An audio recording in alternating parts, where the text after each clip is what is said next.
आज हम आपको एक नई चैप्टर जो कि क्लास 9th में बहुत ज़्यादा ज़रूरी होता है, सिलेंडर सिलेंडर जिसका हिंदी नाम है बेलन। ठीक है, बेलन बहुत ज़्यादा ज़रूरी होता है। बेलन का पहले फिगर देख लीजिए कि बेलन किस तरीका का होता है। बेलन आपको ये रहा, बेलनाकार आकार इसका। ठीक है, यहाँ से ये ऐसे रहता है, यहाँ से आपको ये। ठीक है, और इसमें आपको मैं बता दूं कि इसका क्या क्या होता है। ये आपको जो है वो आर होता है, आर इक्वल टू त्रिज्या आपको इसको कह लीजिए।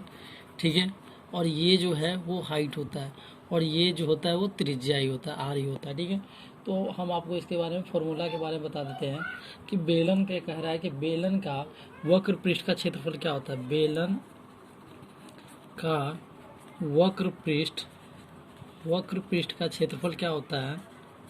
क्षेत्रफल 2πr/h। यहाँ 2πr/h, आर जो है वो, यहाँ आर जो है वो त्रिज्या है, और एच जो है वो हाइट है, HEIGH हाइट है। ठीक है, तो आप कह रहा है दूसरा जो इसका फॉर्मूला है वो कह रहा है बेलन का पूर्ण पृष्ठ का क्षेत्रफल क्या है। बेलन का पूर्ण पृष्ठ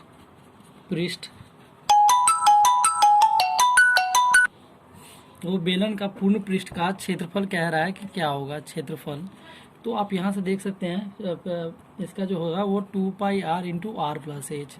ठीक है, इस पर हम क्वेश्चन भी करेंगे। पहले हम आपको इस तरीके के फॉर्मूले आपको दे दें ताकि आप फॉर्मूला आपको याद हो सके, और आप ये बेलन का आयतन की बात कर ले। बेलन का आयतन जो होता है, आयतन जो होता है वो πr² होता है। इसमें आप r² और h को आप जानते हैं। और एक खोखले का कह रहा है, खोखले बेलन का आयतन, खोखले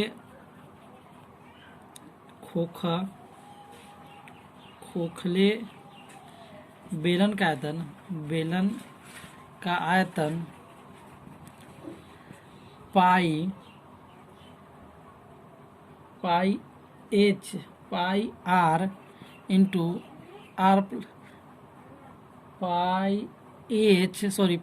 h इंटू बड़का आर प्लस छोटका आर इंटू बड़का आर माइनस छोटका आर। लगभग यही फॉर्मूला होता है जो मेनली फॉर्मूला वक्र पृष्ठ का क्षेत्रफल 2πr/h। वक्र पृष्ठ का क्षेत्रफल क्या होता है 2πr/h, और बेलन का जो पूर्ण पृष्ठ का क्षेत्रफल होता है वो 2πr/r+h, और आयतन जो होता है इसका वो πr² होता है। और आपसे कभी कभी क्वेश्चन कह देगा कि आधार का क्षेत्रफल, आधार वृत्ताकार बेलन का क्षेत्रफल, वृत्ताकार बेलन का क्षेत्रफल जो होगा, तो आपको जब कि आधार लगा दिया जाए तो आधार के मतलब होता है यहाँ वाला। तो एक वृत्त के लिए कह रहा है, तो वृत्त के लिए तो इसका जो क्षेत्रफल जगह वो πr²। और एक इसी तरीका से एक और आता है कि आधार वृत्ताकार बेलन का परिधि या परिमाप कह लीजिए, ये 2πr होता है। आपको ये सारा जो है वो आपको ध्यान रखना होगा। और इसमें हमने कुछ ज़्यादा फॉर्मूला नहीं दिए हैं आपको। एक इसका वक्र पृष्ठ का क्षेत्रफल दिए हैं, और एक बेलन का पूर्ण पृष्ठ का क्षेत्रफल, और एक आयतन, और एक बेलन खोखले का आयतन, और ये दोनों हमने बताने की कोशिश किया हूँ। और बेलन में फिगर आप देख ले, फिगर में कह रहा है ये जो है इसका ये वाला पार्ट जो हाइट है इसका। ठीक है, और ये जो है वो आपको रेडियस है, त्रिज्या है, और ये टोटल मिला दिया जाए तो ये क्या हो जाएगा आपको d, जो कि व्यास होता है, व्यास। ठीक है, और इस तरीक़ा से आपको इस तरीके से फॉर्मूला है। और इससे आगे हम आपको जारी रखेंगे ऑब्जेक्टिव क्वेश्चन। हम बेलन के ऑब्जेक्टिव क्वेश्चन पे ध्यान देंगे, और ऑब्जेक्टिव क्वेश्चन हम अभी करने वाले हैं। यहाँ पे ऑब्जेक्टिव क्वेश्चन हम करने वाले हैं, जिसमें एक क्वेश्चन कह रहा है कि एक सम्मेलन का व्यास d जो दे रखा है वो 12 डेसीमीटर। ठीक है, और कह रहा है तथा ऊंचाई h जो दे रखा है वो 25 डेसीमीटर।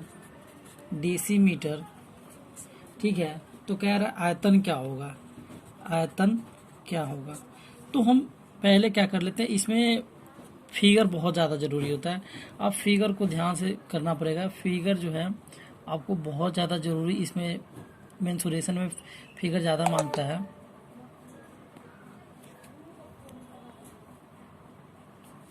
तो आप यहाँ से ये कर लो, ठीक है। और आपको एच की वैल्यू कह रहा है 25, एच की वैल्यू 25 डेसीमीटर, ठीक है। और जो इसकी डी की वैल्यू कह रहा है वो कह रहा है कि 12 डेसीमीटर, ठीक है। तो हम कह लेते क्या, r equal to d by two, मतलब कि आपको एक फॉर्मूला ये आप पहले भी आप पढ़ चुके होइएगा, त्रिज्या का आधा होता है, मतलब कि व्यास का आधा होता है त्रिज्या, ये आप जान रहे होंगे पहले से भी, और मैं यहाँ पे भी बता दिया हूँ। तो आपको क्या होगा, आर इक्वल टू 12/2 मीन्स 6। तो आयतन क्या हो जाएगा, बेलन का आयतन हम यहाँ लिख लेते हैं, बेलन का आयतन क्या हो जाएगा, पाई आर स्क्वायर एच।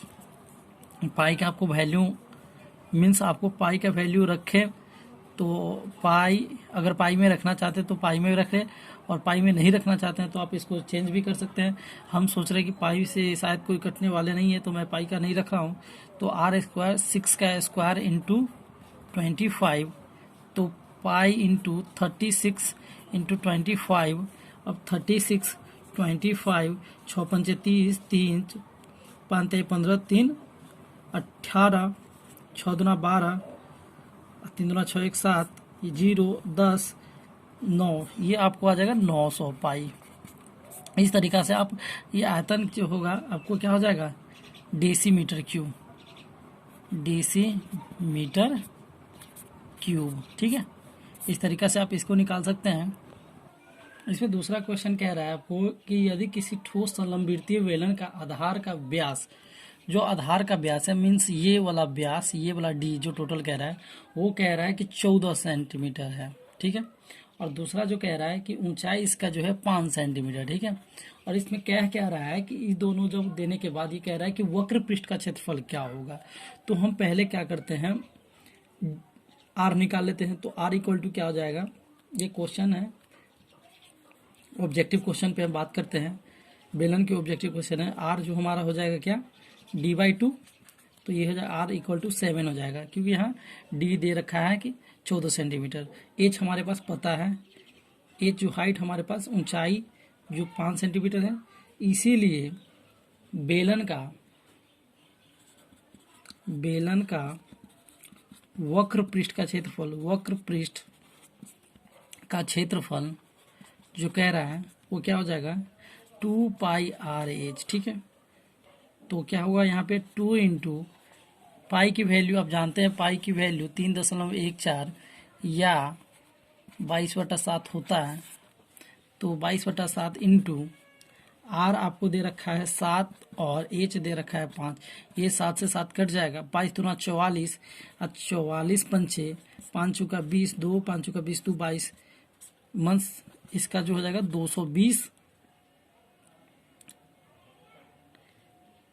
सेंटीमीटर भैया, सेंटीमीटर क्यूब, ठीक है। इस तरीक़ा से आप इसको भी निकाल सकते हैं। और सारा क्वेश्चन है, एक क्वेश्चन और है, किसी बेलन के अनुप्रस्थ काट क्रॉस सेक्शन का क्षेत्रफल इतना दे रखा है और लंबाई दे रखा है, तो आयतन निकालने को कह रहा है। अनुप्रस्थ काट जो है बेलन का क्षेत्रफल, वक्र पृष्ठ का क्षेत्रफल दे रखा है, हाइट लंबाई देख रखा है, तो आयतन निकालने को कह रहा है। तो हम ये क्वेश्चन आपको करके बताते हैं। एक क्वेश्चन, अगला क्वेश्चन जो है वो कह रहा है कि समबेलन के आधार की त्रिज्या, मतलब कि ये डी नहीं देख रखा है इसमें कह रहा है कि आधार की त्रिज्या जो है वो 5 डेसीमीटर है, डेसीमीटर, ठीक है। और तो कह रहा है कि वक्र पृष्ठ का क्षेत्रफल 440 वर्ग डेसीमीटर है, तो इसका ऊंचाई क्या होगा। देख क्या रखा है, वक्र पृष्ठ का क्षेत्रफल दे रखा है, वक्र पृष्ठ जो दे रखा है 440 वर्ग डेसीमीटर, ठीक है, डेसीमीटर, ठीक है। और इसका जो हाइट दे रखा है, क्या नहीं, हाइट नहीं दे रखा है, त्रिज्या दे रखा है, हाइट कुछ नहीं दे रखा है, और त्रिज्या देख रखा है, वो दे रखा है 5 डेसीमीटर, ठीक है, डेसीमीटर, ठीक है। तो हम जानते हैं कि बेलन का वक्र पृष्ठ का क्षेत्रफल क्या होता है, बेलन का वक्र पृष्ठ का क्षेत्रफल क्या होता है, 2πr/h इक्वल टू 440। ठीक है, तो 2 पाई का पाई रहने दो, आर आपके पास 5 दे रखा है और एच निकालना है इक्वल टू 440। अब देख लो यहाँ 5 दूना 10 पाई एच इक्वल टू 440। अब यहाँ से आप कर दो, ये जीरो से ये जीरो कट जाएगा, पाई एच। तो आप हम देख लेते हैं एच इक्वल टू क्या आ जाएगा, 44/7। यहाँ से आ जाएगा, आपको एच निकालोगे तो 44/22 अगुने 7 ऊपर चला जाएगा। ठीक है, ठीक है, तो आप देख लो, तो आपके पास क्या आ जाएगा, एच की वैल्यू 22 दूना 44, एच की वैल्यू क्या आ जाएगा आपके पास 7 दूना 14 डेसीमीटर। ठीक है, तो आप इस तरीके से आप ये निकाल सकते हैं। और हम आगे का क्वेश्चन करेंगे। आगे क्वेश्चन कह रहा है क्या कि यदि किसी लंबवृत्तीय बेलन के आधार की त्रिज्या आधी कर दी जाए, ये जो आर है पहले से ये आर था, ठीक है, और बाद में इसको r/2 कर दिया गया। ठीक है, तो कह रहा है, और इसकी बात आगे क्वेश्चन कह रहा है क्या, आधी कर दी जाए जबकि ऊंचाई अपवर्ती रहे, एच जो है वो हमेशा एच ही रहे, वो चेंज ना हो, तो बेलन के आयतन से लघुत्कृत बेलन का आयतन क्या होगा। तो पहला बेलन का आयतन क्या होता है, बेलन का आयतन आप जानते हैं क्या होता है, πr²h। ठीक है, ये बेलन का आयतन होता है। जब बेलन की त्रिज्या आधी कर दी जाए,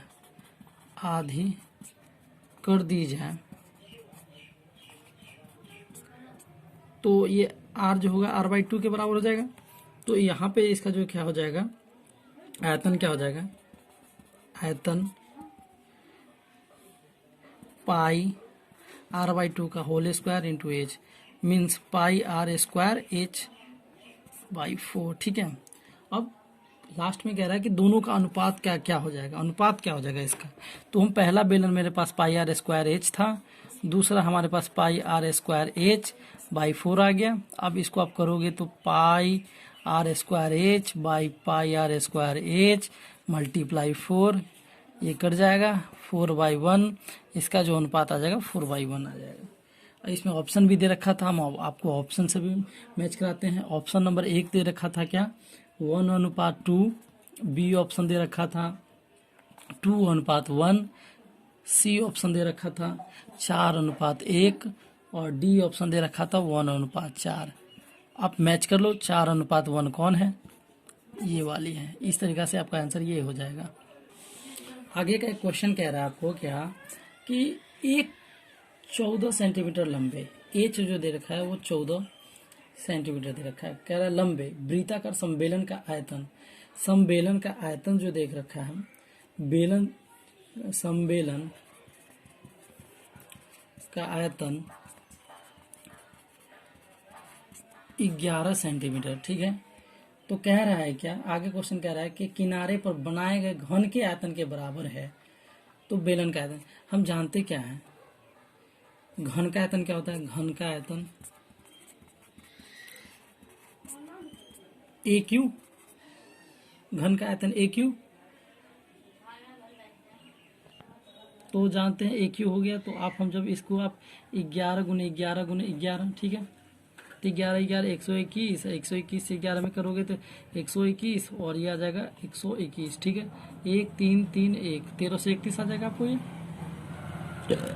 1331। ठीक है, तो आपको कह रहा है कि घन के आयतन के बराबर है बेलन का संबेलन का आयतन। ठीक है, तो अब ये कह रहा है कि घन के इसके आयतन के बराबर है ये। ठीक है, तो कह रहा है क्या, आगे क्वेश्चन कह रहा है कि बेलन की त्रिज्या क्या होगी। तो बेलन की त्रिज्या निकालने के लिए हम क्या करते हैं, सम्मेलन का आयतन जो होता है, सम्मेलन का आयतन क्या होता है, pi R square into H equal to 1331। तो क्या हो जाएगा, 22/7 गुने आर तो हमें पता नहीं है, आर इंटू 14 इक्वल टू 1331। 1331 यहाँ से 7 दूना 14, 22 2 से 11 और यहाँ क्या हो जाएगा 121, 11 से 11 बारी में, और तो क्या हो जाएगा r square 2r² equal to 11, r² equal to 11/2।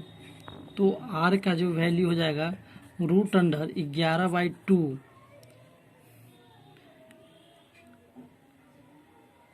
ठीक है, तो r का वैल्यू आपको √11/2 हो जाएगा। और आप अगर ऐसा नहीं करना चाहते, पाई का वैल्यू रखना चाहते हैं, तो पाई का वैल्यू रखोगे तो उससे ज़्यादा कोई अथी नहीं होने वाला है।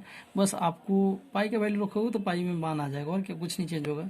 तो आप आर यहाँ आर का जो करोगे तो वो आ जाएगा √11/2। अब हम आगे के क्वेश्चन बताने की कोशिश कर रहे हैं आपको। यदि किसी सम्मेलन की त्रिज्या एवं ऊंचाई तिगुनी हो जाती है तो सम्मेलन का आयतन कितना गुना हो जाएगा। सही उत्तर देखें तो हम आपको इस क्वेश्चन को अभी बताएंगे। एक क्वेश्चन कह रहा है, यदि किसी सम्मेलन की त्रिज्या एवं ऊंचाई तिगुनी कर दी जाए, मान लिया जाए कि त्रिज्या जो है वो r था, ठीक है।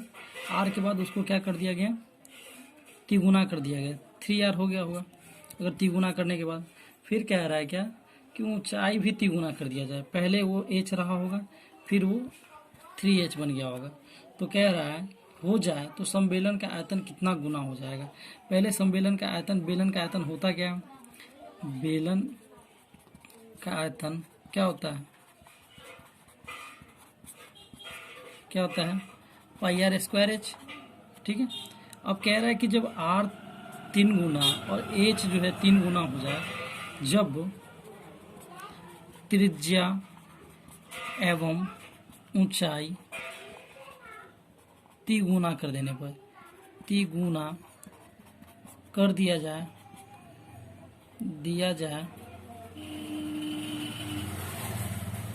तो आयतन क्या हो जाएगा, आयतन क्या हो जाएगा, पाई आर का स्क्वायर। तो आर क्या हो जाएगा यहाँ 3r का स्क्वायर इंटू h 3h। तो क्या हो जाएगा पाई 3 3 9r² इंटू 3h, 9 3 27 पाई r² h, ठीक है। तो अब हम देख लेते हैं, ये पाई r² h था, ये पाई r² h। तो यहाँ पे कितना मल्टीप्लाई हो रहा है 27। तो इसमें ऑप्शन दे रखा है कि जब हम तिगुना कर रहे हैं त्रिज्या और ऊंचाई को, तो ये आयतन में कितना गुना ऊंचा, कितना गुना हो जाएगा। तो पहला ऑप्शन दे रखा है 3 गुना, जो नहीं होगा। दूसरा ऑप्शन दे रखा है 6 गुना, तीसरा ऑप्शन दे रखा है 9 गुना और चौथा ऑप्शन दे रखा है 27 गुना। तो आपका जो आंसर होगा वो 27 गुना हो जाएगा। Thank you. मेरा वीडियो अगर आपको अच्छा लगे, ताकि मैं कोशिश करता हूँ कि हर एक बात आपको क्वेश्चन में बता दूँ। और अगर आपको मेरा वीडियो पसंद आए तो लाइक करें, शेयर करें, सब्सक्राइब करें। Thank you.